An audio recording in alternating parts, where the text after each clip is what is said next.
안녕하세요. 뉴스반장입니다.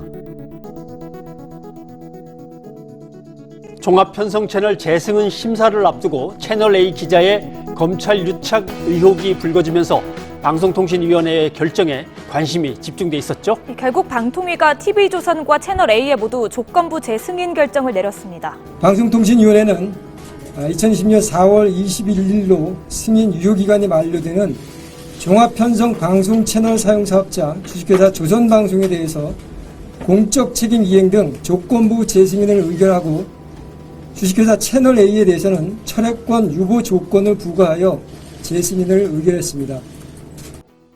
종합편성 채널A와 TV조선이 채널 승인 만료 하루 전인 20일 방송통신위원회의 채널 재승인 심사를 힘겹게 통과했습니다. 그런데 이게 말이 됩니까?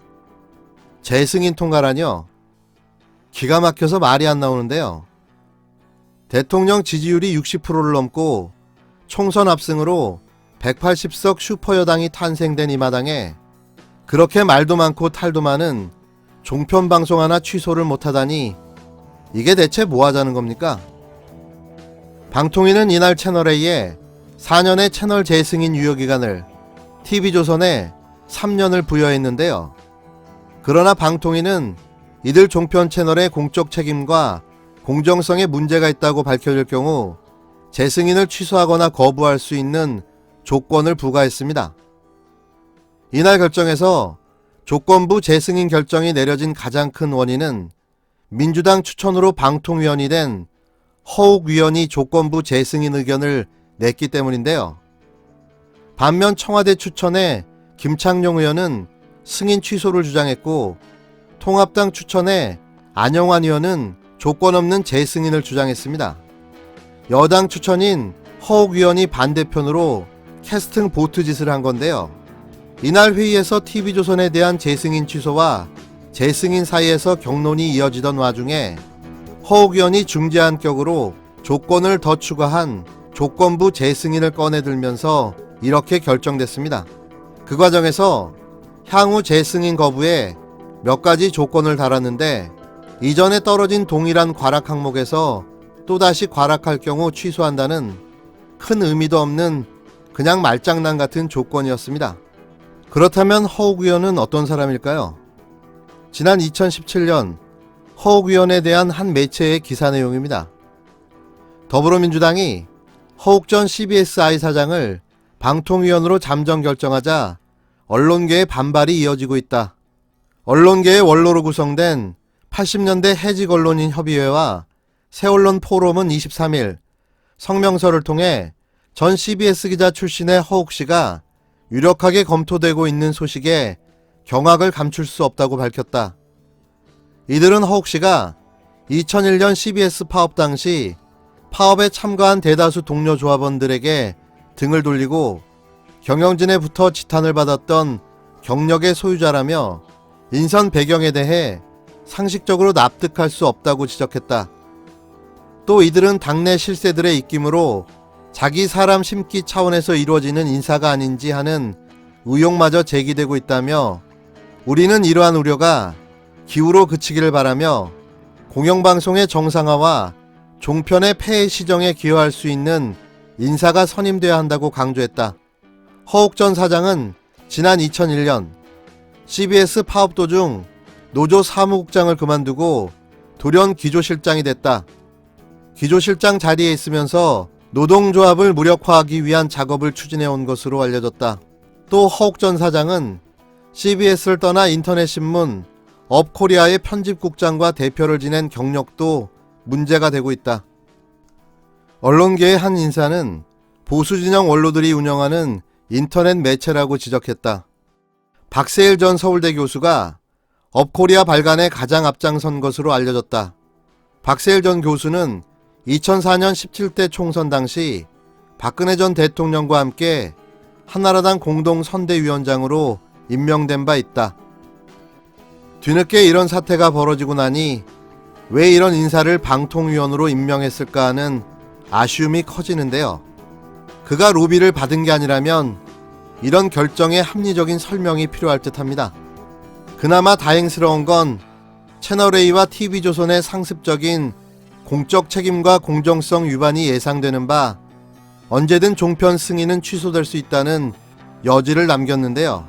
하지만 그래도 안타까운 건 이번에야말로 종편 승인을 취소할 수 있는 절호의 기회였다는 점에서 아쉬움이 아주 크게 남습니다.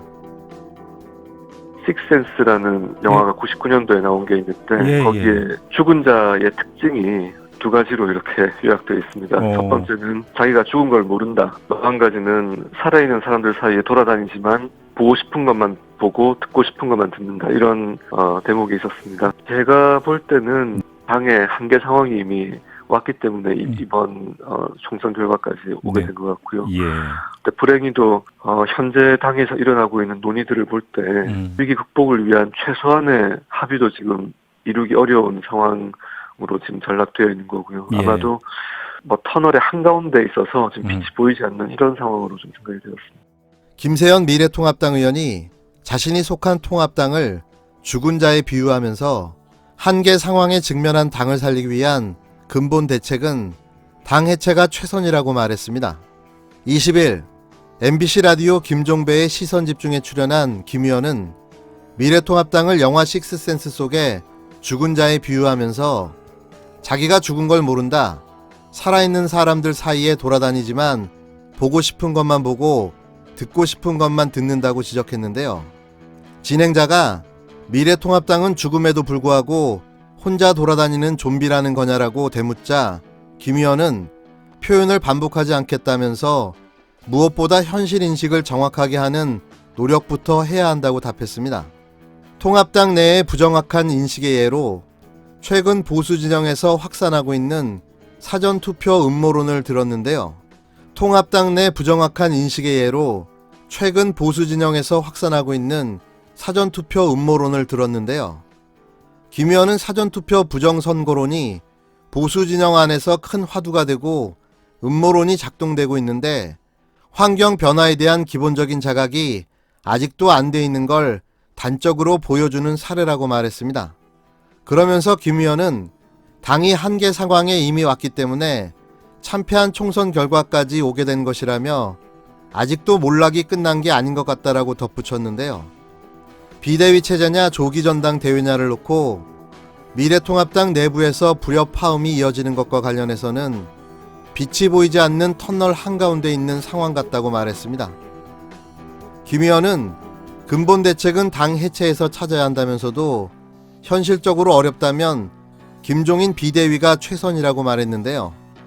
비대위 체제 이후에는 세대 교체를 위한 830 세대가 전면에 나서야 한다고 주장하기도 했습니다. 김 의원이 말한 830 세대는 1980년대생 30대 공공학번 세대를 의미하는데요. 그래도 통합당 내부에 이런 인식을 가진 의원이 있다는 게 놀랍습니다. 미래통합당은 그가 말한 대로 해체가 답입니다. 총선이 끝나니 전국민 50만원 긴급재난지원비를 주겠다던 말을 바꾸고 4.15 총선을 부정선거라고 주장하고 나섰는데요. 이러니 안 망할 수가 있겠습니까? 이러니 해체가 답일 수밖에 없는 거죠. 정말 건강한 보수, 건강한 여당이 나오길 손꼽아 기다려봅니다. 자세도 갖추지 못한 정당을 지지해달라고 요청한 것 매우 송구스럽게 생각합니다. 이번 총선에서 드러난 국민의 마음을 잘 새겨서 야당도 변화하지 않을 수 없을 것입니다. 국민 여러분께 죄송합니다. 국가적으로 중요한 시점에 나라가 잘못 가는 것을 막지 못했습니다.